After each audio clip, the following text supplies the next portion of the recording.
everyone. Once again, this is CW Younger, and we're back again with episode 2 of Hush Harbor, a Womanist Conversation.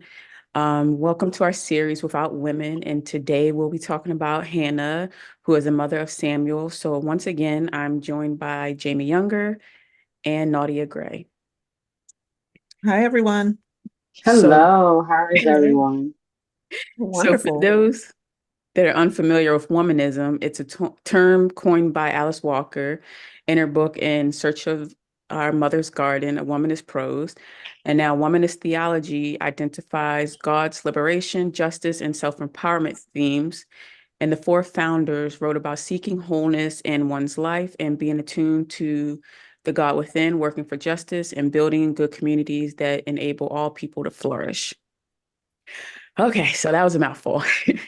Yes, it was. So today, once again, we'll be discussing Hannah in First Samuel chapters 1 and 2.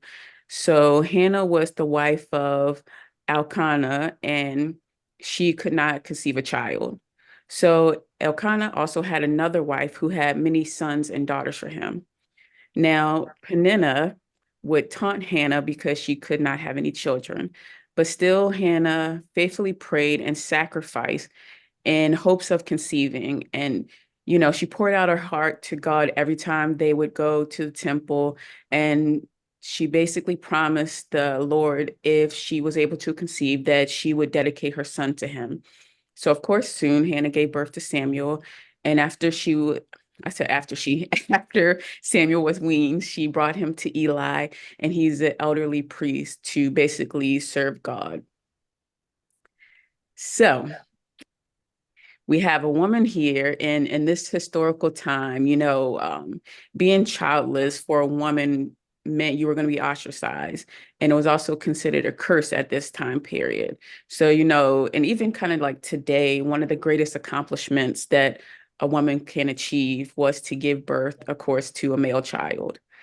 And so with that, one of the themes that I identified was the theme of wholeness, because of course without that of giving birth to your legacy, you're not whole.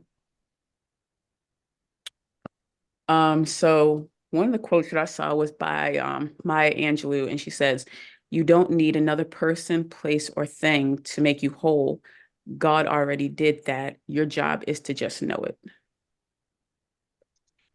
But of course, in my thinking, I thought, both of you have given, birth to multiple children. So, Right. Mhm. as someone that, when I thought about it, and the doctor was basically like, it's probably not a good idea.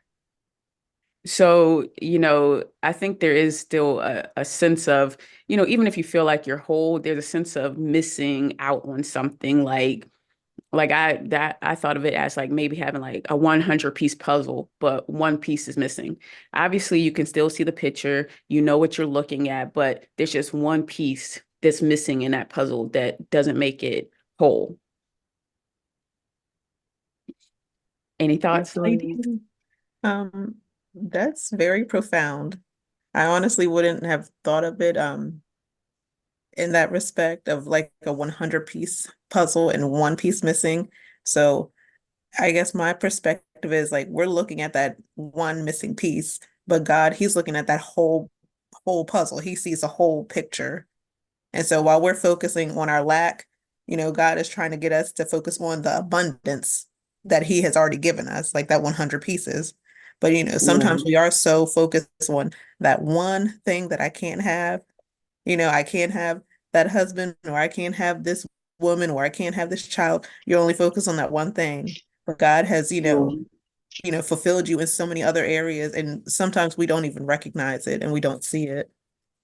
Right. Um, so to go, with the quote,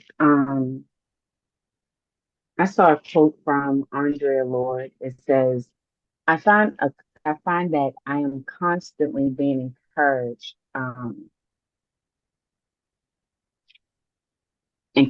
to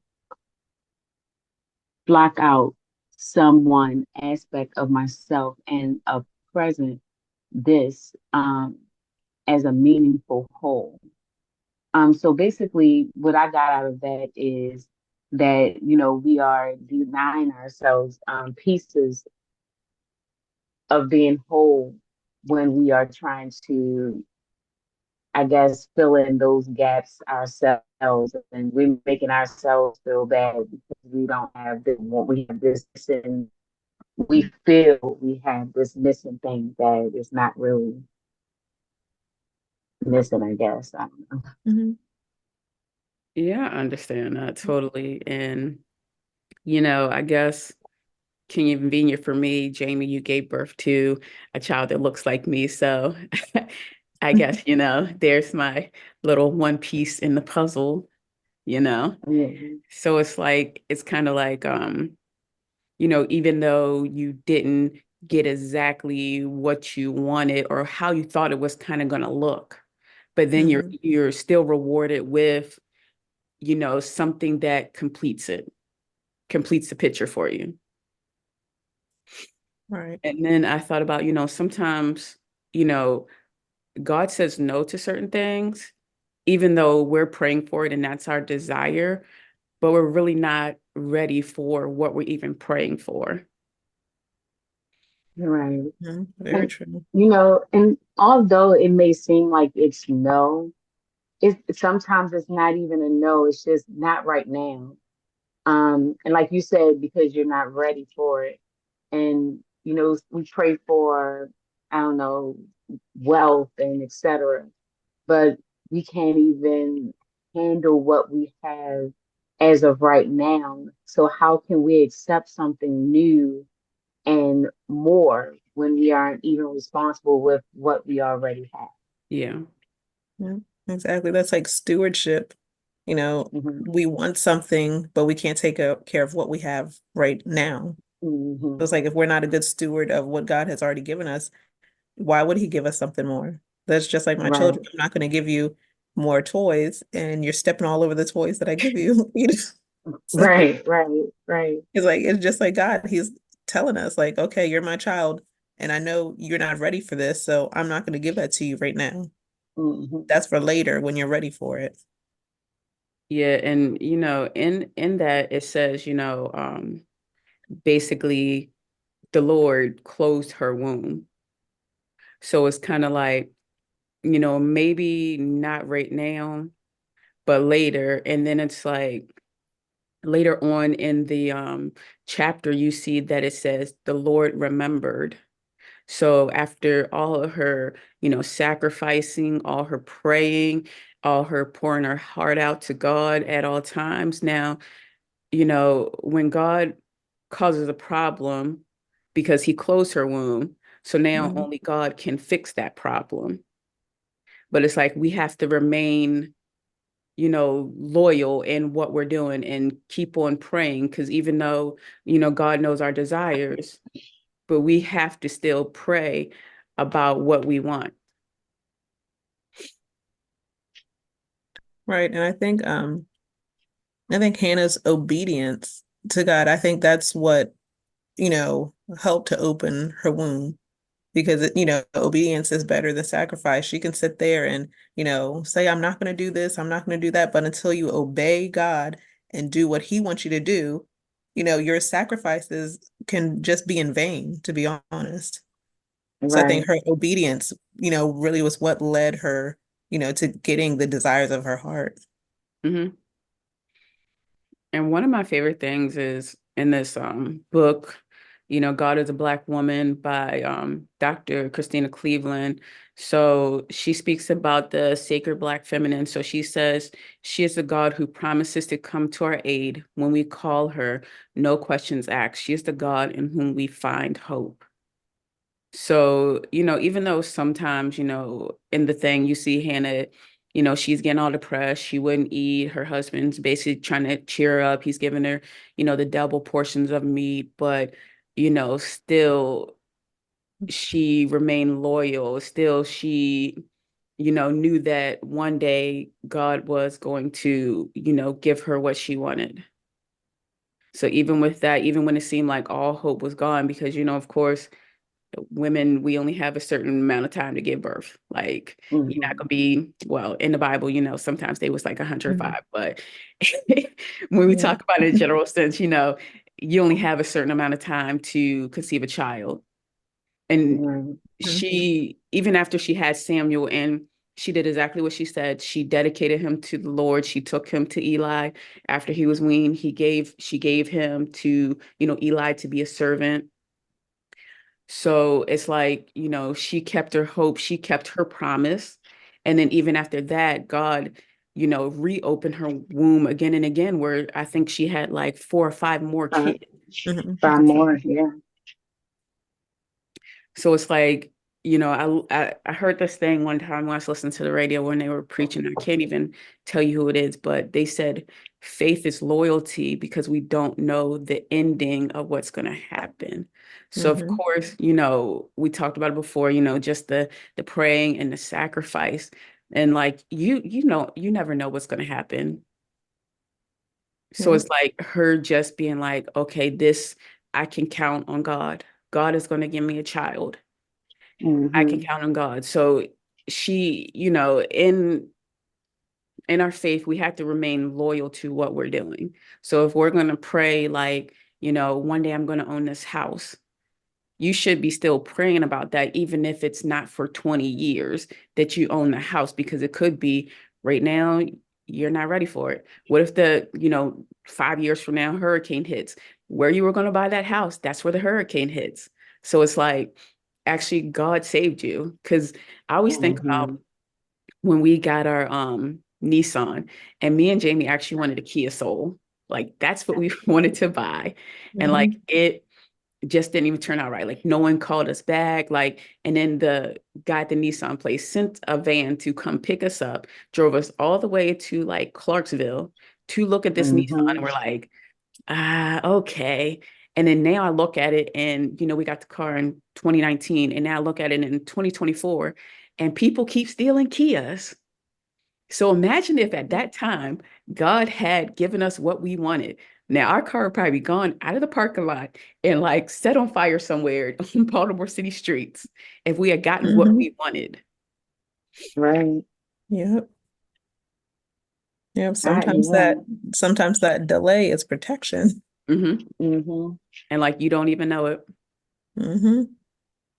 Yeah. Delay don't mean denied. Hmm. Um, as you were speaking about us with the Nissan and the Kia, like we have a Kia right in our backyard in our parking lot now. The windows are broken. The person doesn't live in this building, but whoever stole the car, they parked it there and left it there. And it's sad because the Kia that I thought about buying was something that I could just pay off right then and there. And I'm just happy that God saw fit that that was just not the car for us. Man, I don't even know. Man, we'd be But to talk waking up, about, alarm going off. We're like, oh yeah, no, that's my car. but I really appreciate Hannah's resilience and her patience when it comes down to have to whatever blessing that she desired, well, which was children. Mhm. Um, yeah, so, But like one thing that I definitely didn't like was Penninah taunting Hannah because she didn't have, any children or wasn't able to conceive. Because it's like, I understand that we're both the wives of the one man, but like, where's some like sisterhood where you're uplifting someone that's going through something? like these are our children at the end of the day because we're both married to this man. Um, And when you can conceive, you can conceive. Like that, I feel like that should have probably been the attitude versus to um a competition in a sense. Mhm. Like, I But feel like even, it's just like, oh, God. oh, I was gonna say, even though she was kind of like she was taunting Hannah, it didn't stop the husband from paying attention to her. Hmm. And I think that was, just like children, they do things for your attention. Yeah. So I think she, Penninah, she probably thought like, well, I'm just gonna do this and then he'll have all the attention on me and my children. But it didn't stop, his love for her and the attention that he was giving to her because he Hmm. saw, that she was not herself, that she was, down or depressed, whatever it may be. So it didn't stop that attention. And I'm sure that made her more envious Yeah. of Hannah because she's Hmm. like, well, she doesn't have what I have, so why is he paying attention to her? And Right. like the fact that they even said in the chapter, like, and he loved Hannah. Hmm.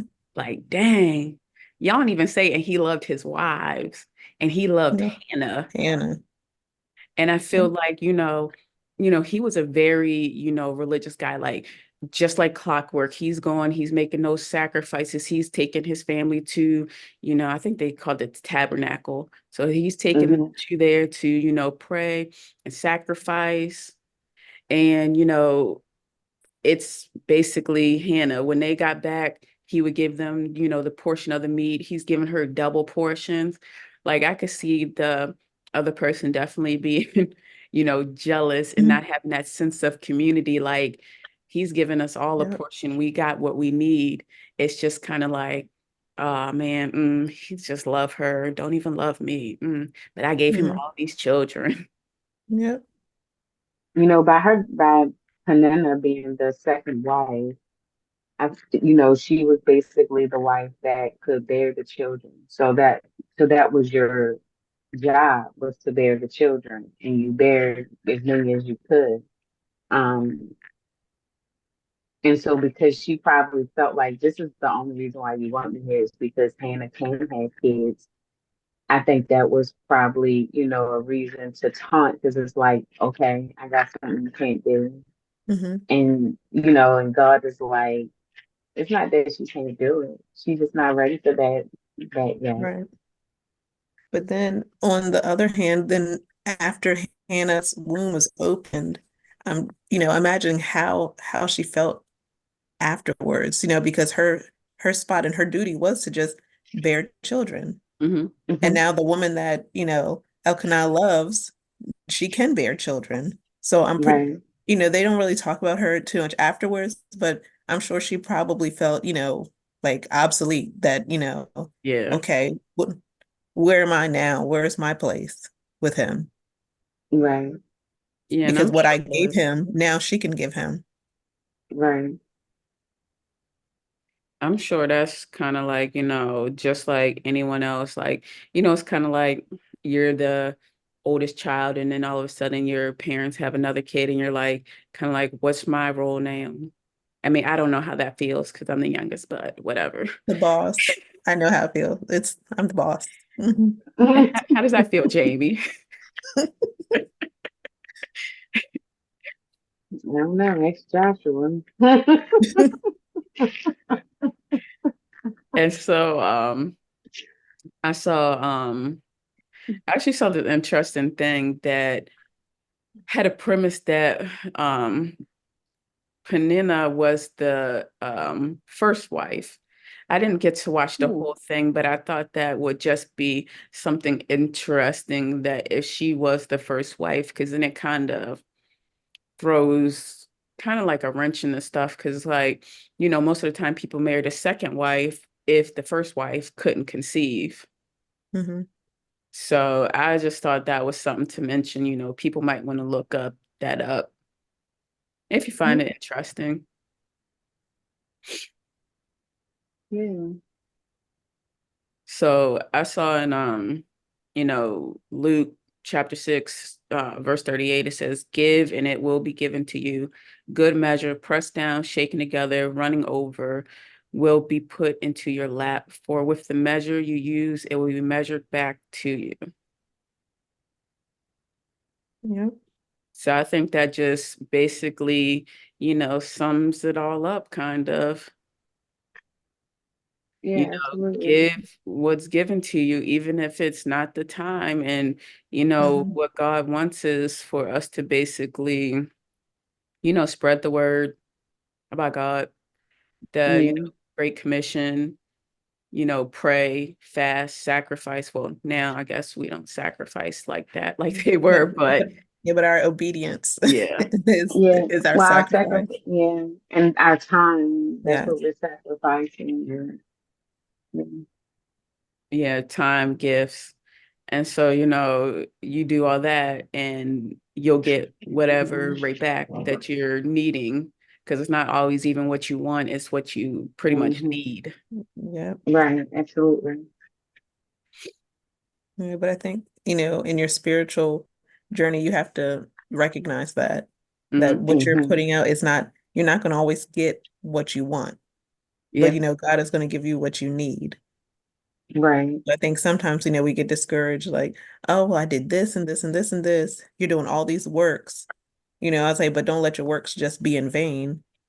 You Right. really have to have the faith to understand like the ultimate plan for your life. Yeah, and I think that's like, hard to understand, because once again, if we talk about loyalty, just like if you get married, like you're gonna get married to work on your marriage, but you Hmm. don't know the ending. Like you don't know if your husband or wife's gonna die. You don't know if you're gonna end up getting divorced. You don't know if they're gonna cheat on you. You don't know any of this stuff, but you're going into it with the faith that you both are gonna remain loyal. You're both gonna work on the marriage. Right. Hmm. So it's kind of Yeah. like the same thing with being faithful to God. Jamie, you were gonna say something? Yeah, I was gonna say, it kind of goes like loyalty and trust and um it does go hand in hand because, you know,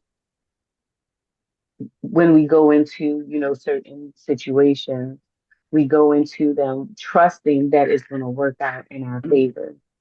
Even if it don't, but the fact that we had the faith and that we believe, um, I think that's what keeps us pushing, Yeah. you know. I think we talked about this earlier today, with loyalty. What was the quote again you said? Faith is loyalty because we don't know the ending. Yeah, and I said, yeah, it kind of reminds me of, you know, I can't remember what I said, man. I'm so tired. Sorry. That's okay. But yeah, trust and loyalty definitely go hand in hand, because Hmm. we're remaining loyal to our beliefs, and we're Hmm. trusting that God will deliver on Hmm. our wants. Maybe some of our and all of our needs, but definitely something that we want. Yeah. Hmm. Because Hmm. every time, what we want is not necessarily what we need. Hmm. Hmm.